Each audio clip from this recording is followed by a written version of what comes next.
great expectations, Miss Istella. Come and fight, said the pale young gentleman. What could I do but follow him? I have often asked myself the question since, but what else could I do? His manner was so final and I was so astonished, that I followed where he led, as if I had been under a spell. Stop a minute, though, he said, wheeling round before we had gone many paces. I ought to give you a reason for fighting, too. There it is. In a most irritating manner he instantly slapped his hands against one another, daintily flung one of his legs up behind him, pulled my hair, slapped his hands again, dipped his head, and butted it into my stomach. The bull-like proceeding last mentioned. Besides that it was unquestionably to be regarded in the light of a liberty, was particularly disagreeable just after bread and meat. I therefore hit out at him and was going to hit out again, when he said, "Aha! Would you?" and began dancing backwards and forwards in a manner quite unparalleled within my limited experience.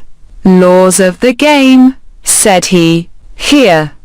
He skipped from his left leg onto his right. "Regular rules." Here. He skipped from his right leg onto his left. "Come to the ground, and go through the preliminaries." Here. He dodged backwards and forwards, and did all sorts of things while I looked helplessly at him.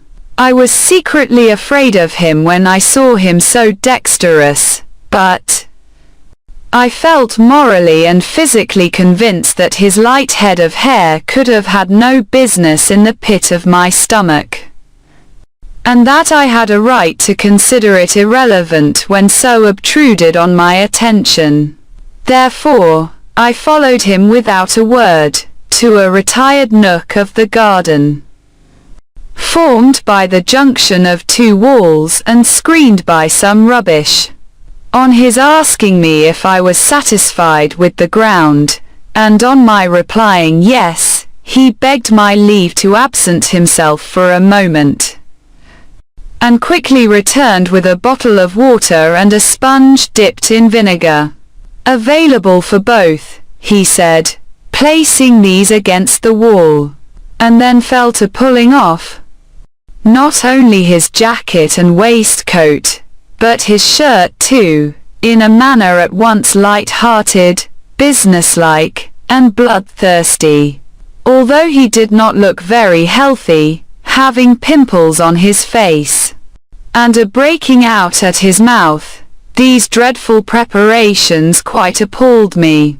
I judged him to be about my own age, but he was much taller, and he had a way of spinning himself about that was full of appearance. For the rest, he was a young gentleman in a grey suit, when not denuded for battle, with his elbows, knees, wrists, and heels considerably in advance of the rest of him as to development. My heart failed me when I saw him squaring at me with every demonstration of mechanical nicety, and eyeing my anatomy as if he were minutely choosing his bone. I never have been so surprised in my life, as I was when I let out the first blow, and saw him lying on his back, looking up at me with a bloody nose and his face exceedingly foreshortened. But he was on his feet directly, and after sponging himself with a great show of dexterity began squaring again. The second greatest surprise I have ever had in my life was seeing him on his back again, looking up at me out of a black eye. His spirit inspired me with great respect. He seemed to have no strength, and he never once hit me hard, and he was always knocked down, but he would be up again in a moment, sponging himself or drinking out of the water bottle.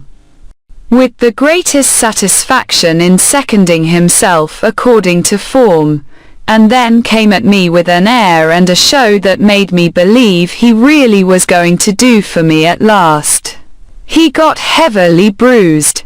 For I am sorry to record that the more I hit him, the harder I hit him, but he came up again and again and again, until at last he got a bad fall.